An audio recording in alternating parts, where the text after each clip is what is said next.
but I hadn't. You probably set that up. Okay. Mhm. Okay. They hey Vav. On the eve of the first festival day of Pesach, in the fourth and seventh, the beer was performed. How was the beer performed? Truma and Truma Maaser were given to the owners, and Maaser Rishon to its owners. Maaser Ani to its owners, and Maaser Sheni and Bikurim were removed everywhere. Rabbi Shimon says Bikurim are given to the priests just as Truma, and cooked food, Beis Shammai says it must be removed, but Beis Hillel says it is regarded as removed. If one has produce at this time and the money of his beer arrived, Beit Shammai says he must redeem it with money. But Beis Hillel says it is the same whether it is money or produce.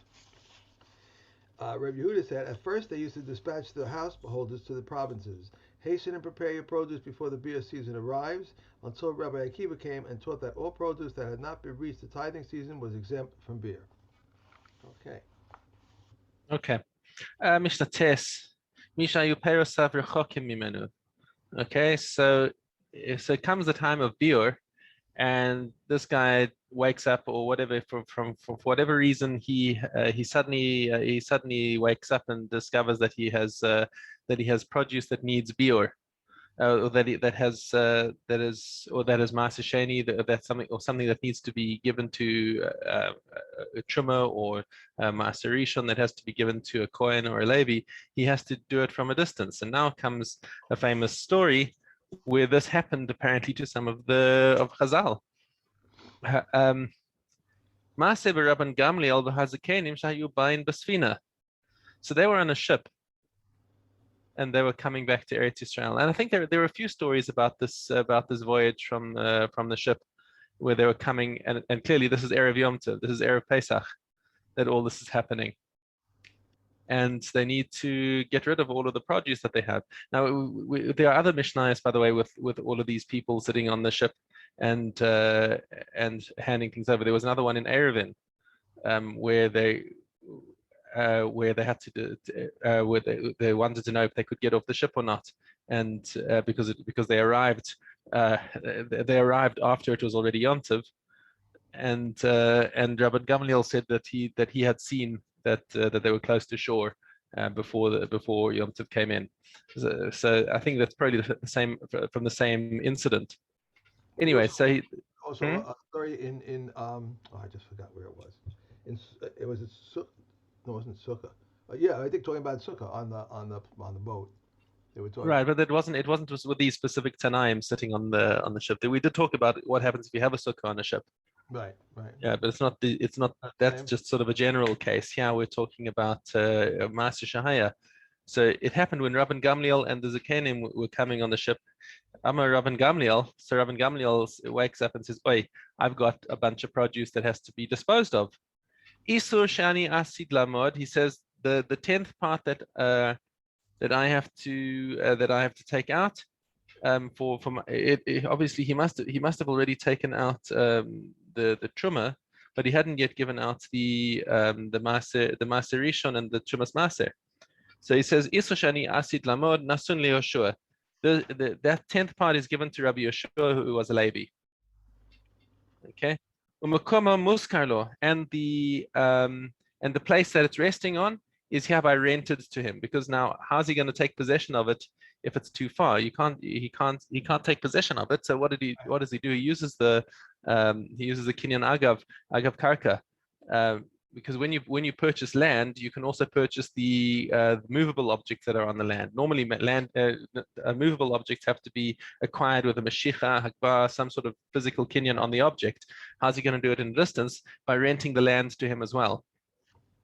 So he's rented him the land and makuma muskarlo. And once he takes possession of the land, now the land is possession of land is affected just by transfer of money. So that they can do from far away. Isur acher, and a further 10th, shani asid lamod, and it was a year of Maaser Ani, asid lamod nasun le'akiva ben Yosef. Remember, this is always in the year of Bior is always in the year after Maaser Ani. All right. Okay. Right. So the produce was produce that required Maaser Ani. Shani Asid Lamod Nasun Akiva ben Yosef Sheyizka Bo La'aniyim. It's for Rabbi Akiva, who was a gabbai for the gabbai tzedakah, so he could give it to the aniyim. Umakoma muskalo, and the place of that tenth is given is rented to him. Amar Rabbi Yeshua, and Rabbi Yeshua says, well, I got a problem now. I've got some Maaser Rishon which doesn't have Chumas Maaser on it. So Rabbi Yeshua says, Isur Shani Asid Lamod Nasun LeElazar ben Azariah. So the Chumas Maaser that I have to give from my 10th portion is given to Rabbi Elazar ben Azariah, who was a Kohen. And the place is rented to him. And then they paid each other money in order to effect the transfer of the rental. And with the rental, they immediately took possession of the produce that was theirs. And that way, they got themselves out of trouble of having to do the biur before on Erev Yom Tov. Okay.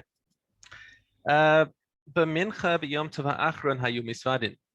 So if you recall from the psukim in Kisavo, it says that you've got to get rid of all the things, and then there's the vidoi maaser, where you say biarti hakodesh min habayis, and then it says hashki on konchacha min hashamayim, all that from Kisavo. So when do they say that declaration? That's actually said only on the last Yom Tov of Pesach. Okay. Right, on 7th day Pesach. Yeah, right.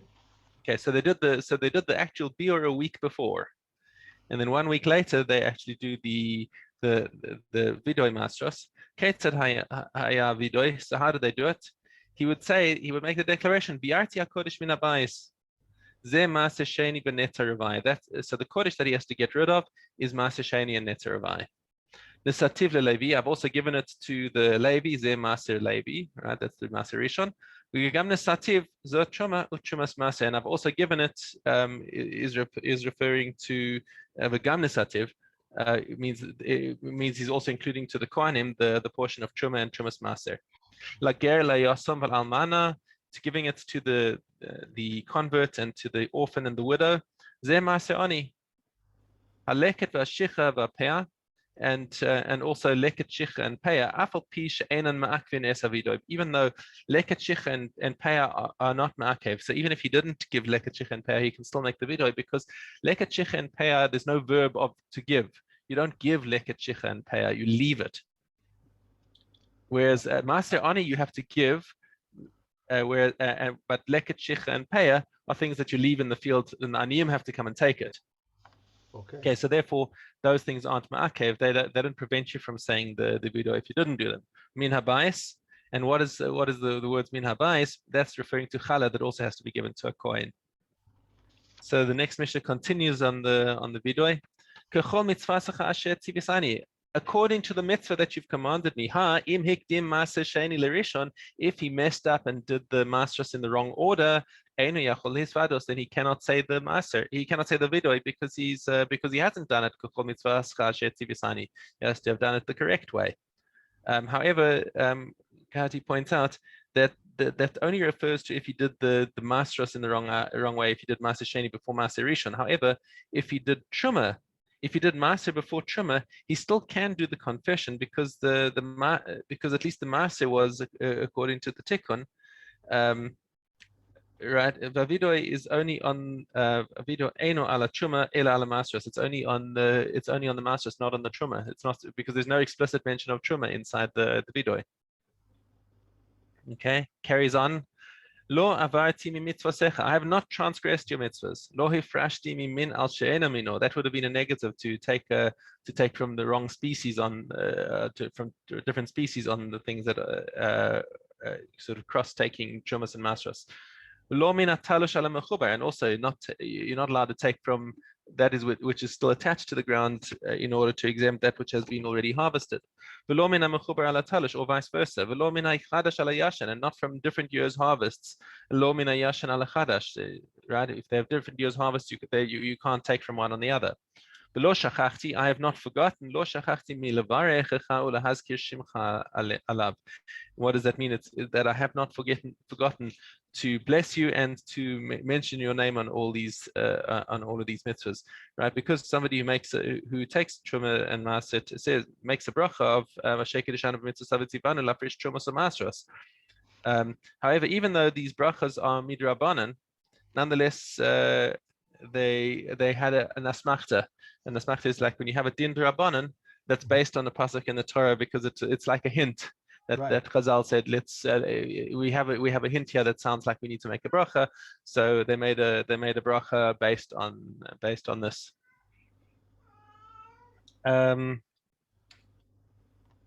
Okay, that's it.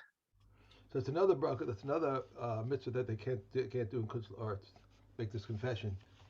Yes, of course. Right. Yeah. Okay. Gimel Yud. Another reason to move here. Okay. Yep. More mitzvahs. More mitzvahs. Gimel Yud. If what was brought with Maaser Sheni money became unclean, it may be redeemed. Reb Yehuda says it must be buried. They said to Reb Yehuda, if Maaser Sheni itself redeemed unclean, may it be redeemed. That which was brought with Maaser Sheni money should certainly be redeemable. He said to them, not so. If you say so concerning Maaser Sheni itself, which when clean would be redeemed at a distance, will you say so concerning that bought with Maaser Sheni money, which when clean may not be redeemed at a distance? If a deer bought with Maaser money died, it must be buried with its hide. Reb Shimon says it may be redeemed. If one bought it alive and slaughtered it and became unclean, it must be redeemed. Rabbi Yossi says it must be buried. If one bought it slaughtered and it became unclean, it's like produce. If one lends jars for Maaser Sheni, though he sealed them, the Maaser does not acquire. If he poured them into without specifying before he sealed them, Maaser does not acquire, and after he sealed them, Maaser acquires.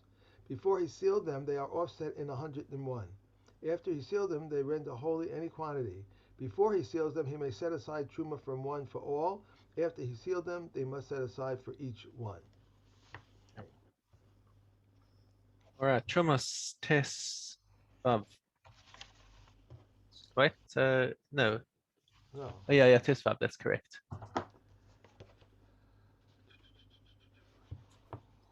Okay. Space. Okay. Tesvav. What grows from tevel is permitted if it is of a kind whose seed disintegrates. But if of a kind whose seed does not disintegrate, then what grows from it was grown from it is forbidden. What is the kind whose seed does not disintegrate, such as arum, garlic, and onion? Rabbi Yehuda says garlic is like barley. If one weeds leek plants with a non-Jew through the product, though the product is tevel, he may eat of it in a chance meal. If truma seedlings which have become unclean were replanted, they become clean in that they do not convey uncleanliness. But one may not eat them until the edible part is cut out. Rabbi Yehuda says until he cuts it out and repeats thus. If one put an onion into lentils, if it was whole, it is permitted, but if he cut it up, it imparts a flavor. In the case of all other dishes, whether whole or cut up, if it imparts a flavor, Rabbi Yehuda permits in the case of pickled fish, since it is used only to remove the bad smell. Right. Okay.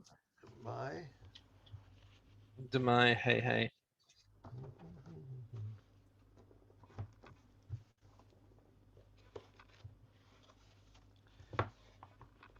If one buys from the poor, so too if a poor man is given pieces of bread or fragments of fig cake, he must tithe each one. But in the case of dates and dried figs, he may mix them together and take. Rabbi Yehuda said, when? When the gift is large. But when the gift is small, he separates the tithe from each one. If one buys from a wholesaler and then buys again, he should not separate tithes from one for the other, and not even from the same container, not even from the same kind. The wholesaler may be believed when he says they are from one. If one buys from a field owner and brought from him again, he may tithe from one for the other, and even from the two baskets, even from two towns. If a field owner was selling vegetables in the market, if they bring him from his gardens, he may tithe from one for all. If from other gardens, he may tithe from each one. Okay. Hey. Okay, Nagayim. Test. One who comes completely white, but has a patch of living skin the size of a lentil, whose nega covered him completely, and then the extremities reverted. Reb Yishmael says it is like the reverting of the extremities of a large baharis. Reb Eliezer ben Azariah says it is the reverting of the extremities of a small baharis. One can show his nega to a kohen and gain, and one can show his nega to a kohen and lose. How so? Someone was confirmed tameh and the symptoms disappeared, but he did not succeed in showing it to the kohen before he covered it completely, is tahor, whereas had he showed it to the kohen, he would be tameh. On the other hand, someone who had a beharis with nothing in it, but he did not succeed in showing it to the kohen until he covered it completely, is tameh, whereas had he showed it to the kohen, he would be tahor. A boil or a burn is tameh for no more than 1 week unless it has one of these two symptoms: white hair or expansion. What is considered a boil? If he was injured by wood or by stone or by olive peat or by waters of Tiberias, or by any heat not caused by fire, this is a boil. What is considered a burn? If he was burnt by coal or ash, any heat caused by fire, this is a burn. Boil negative. Atkan. That was it. Yeah. Okay, Avos.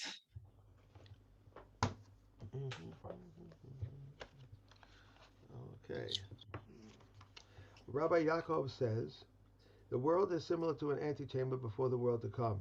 Ready yourself in the antechamber so that you may enter the palace. He used to say, 1 moment spent in repentance and good deeds in this world is better than an entire lifetime in the world to come. And 1 moment of satisfaction in the world to come is better than an entire lifetime of pleasure in this world. Rabbi Shimon ben Elazar says, do not appease your friend at the time of his anger. Do not comfort him at the time that his dead lies before him. Do not question him at the time of his vow, and do not attempt to see him at the time of his degradation. Okay. Ivamas.